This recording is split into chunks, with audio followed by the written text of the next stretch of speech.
12월 3일 비상계엄은 국민들을 충격에 빠뜨렸고 분명히 저는 문제가 있다고 생각을 합니다. 하지만 이 엄중한 비상계엄 사태에 대해서는 왜 이런 비상사태가 발생했는지에 대한 배경서부터 또 과정 또 최종 그것이 미치는 여러 가지 우리 사회에 미치는 종합적인 영향을 냉철하게 공정하게 엄정하게 따져보고 이거에 대해서 우리가 다시는 이런 일이 없도록 불행한 역사가 반복되지 않도록 해야 될 우리 책임이 있다고 보고 그 중심이 바로 오늘 이 붓사위 이 자리라고 생각을 합니다. 그런 의미에서 지금 작금의 이런 사태와 관련해서 한남동에서 수많은 국민들이 이 엄동설안의 그 차디찬 아스팔트 위를 밤낮을 지켜가면서 서로 이렇게 목소리를 내고 투쟁하고 있는 모습이 정말 우리 법사위가 제대로 역할을 했다면 그런 일이 없을 텐데 스스로 반성을 해봅니다. 이 점에 대해서 법무부나 대법원도 깊이 반성해야 된다고 생각합니다. 자, 이 사태와 관련해서 지금 체포하겠다고 합니다. 수사기관의 그 정당성 여부에 대해서도 논란이 있고 또 체포영장 발부 과정에서 논란이 많습니다. 이러한 과정에서 그 체포영장을 집행하는 과정에서 엄청난 국민적 갈등 지금 첨예하게 벌어지고 있습니다.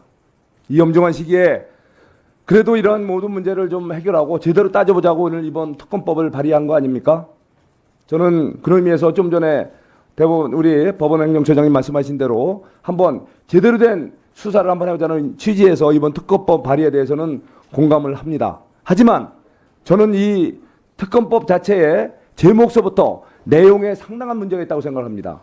지금 야당 의원님들이나 많은 일부에서는 바로 이 사태를 갖다가 내란죄로 단정을 하고 윤석열 대통령을 내란 수괴라고 단정적인 표현을 해왔습니다.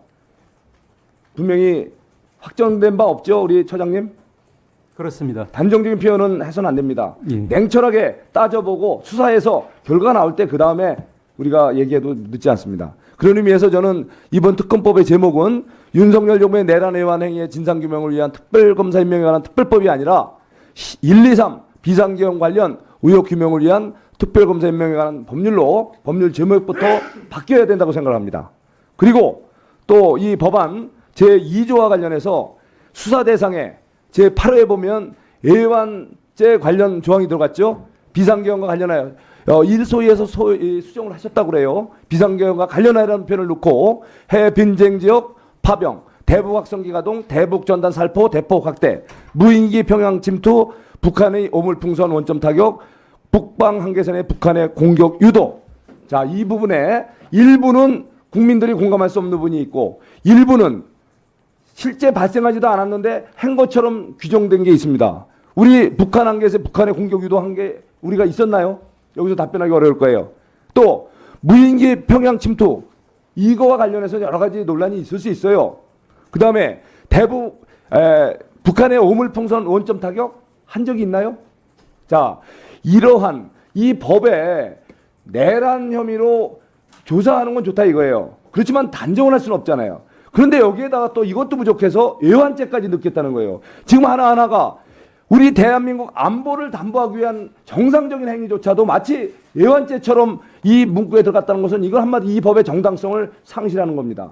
저는 이번에 이 애완죄 관련 법을 넣음으로 해서 그동안 부결된 바로 이 1, 2, 3 계엄 관련 특검법은 정당성과 모든 이런 국민적 공감을 얻는데 실패했다고 생각합니다. 그런 의미에서 저는 부결돼야 된다고 생각합니다.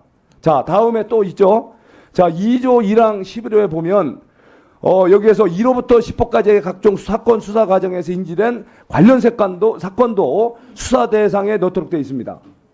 자, 이 수사는 가급적인 신속해야 되고 또 빨리 국정 안정을 찾자는 게 이번 특검법의 취지임에도 불구하고 관련해서 인지된 모든 사건을 수사하겠다는 거예요. 이것은 다른 법에서 찾아보기에는 과잉수사 원칙 아닙니까? 과잉수사 여지가 있습니까 없습니까? 법무부 우리 장관장님. 예, 그래서 지난번 있죠? 소위 때도 요 관련 사건에 대해서는 그런 문제가 제기돼서 맞습니다. 직접 거기다가 사건, 바로 이 공직자의 수사방해 행위에 대해서도 굉장히 불명확한 규정이 많다는 얘기예요.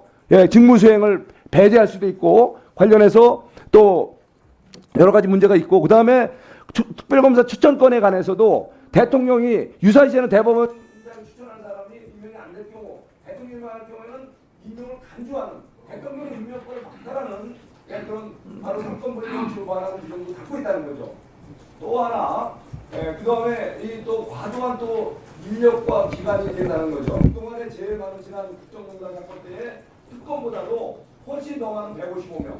그동안 과거에 105명이었잖아요. 거기다가 또 특검 기간도 이제 120일 최장. 이것도 받아라는 지적이 있습니다.